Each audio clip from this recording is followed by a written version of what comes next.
예요. 89페이지 보시면은 두 번째 이제 BOD에 대한 건데 마찬가지로 BOD도 제가 판서를 하고 설명을 먼저 드리고 그 다음에 교재를 보고 정리를 하도록 할게요. BOD는 좀 BOD 정의는 거기 옆에 보시면 아시겠지만 그 정의가 아니라 그 바이오케미컬이라고 나와 있죠. 그쵸? 그래서 간혹 학생들이 생물학적 산소요구량 이렇게 얘기하는데 생물화학적 산소요구량이거든요. 바이오케미컬이에요.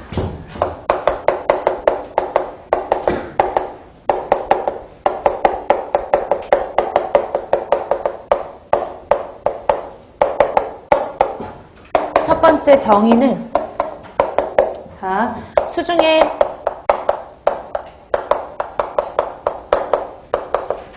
보세요. 수중에 유기물이 있어요. 그 유기물 중에서 제가 계속 반복적으로 계속 말씀드리는 게 유기물 중에서 미생물이 분해할 수도 있는 것도 있고 분해할 수 없는 것도 있거든요. 근데 여기서는 보통 환경에서는 수중에 유기물이 있다라고 하면 엄밀하게 말하면 분해할 수 없는 것도 있지만 그러니까 보통 문제를 말할 때에는 유기물이다 이렇게 나오면 분해할 수 있는 것들이 대부분이구나 이렇게 해석을 하셔야 된다고요. 아셨죠?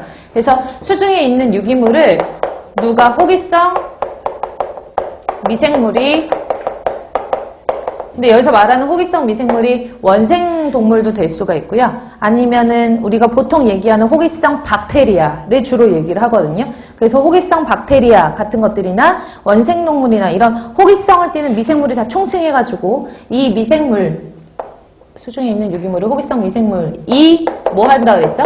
산화 분해 할 때 호기성 미생물은 유기물을 산화 분해하면서 물속에 산소를 쓴다 그랬죠? 소비하는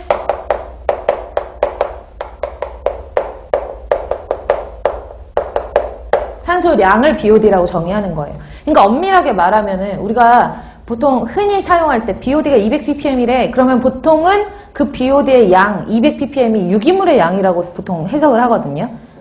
일반적으로 통용돼서 얘기를 하는 거는. 근데 사실은 BOD라는 것은 BOD가 높으면 유기물이 많다라는 걸 의미하는 건 맞지만 사실은 그 BOD 자체가 유기물 양을 말하는 건 아니에요. 그쵸? BOD는 수중의 유기물을 미생물이 산화 분해할 때 소비하는 산소량이기 때문에 이 산소량이 많네? 그러면 수중의 유기물이 많네? 라고 해서 BOD가 높은 물은 오염된 물이라고 이렇게 우리가 일반적으로 일반화시켜서 얘기를 하는 거라고요. 아셨죠?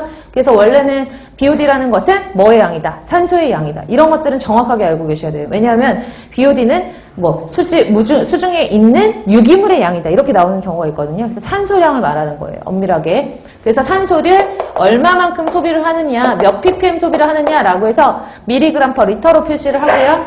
보통 측정을 하거나 표시를 할 때에는 20도씨에서 5일간 배양한 BOD로 측정을 해요. 이게 무슨 말이냐면 20도씨에서 5일간 배양을 한다. 20도씨에 대한 거는 미생물들은 온도가 높은 걸 좋아한다 그랬잖아요. 근데 미생물들은 20도보다는 30도씨, 30도씨보다는 35도씨에서 유기물을 분해하는 속도가 더 빨라져요. 먹는 속도가 더 빨라지거든요.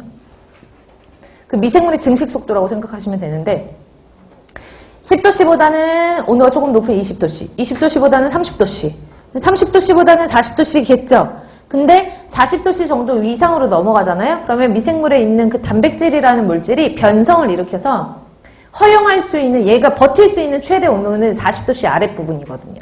그래서 보통 실험을 할 때 이제 미생물들이 좋아하는 온도는 몇 도씨 부근이야? 라고 하면 약 20에서 30 정도의 그 중온성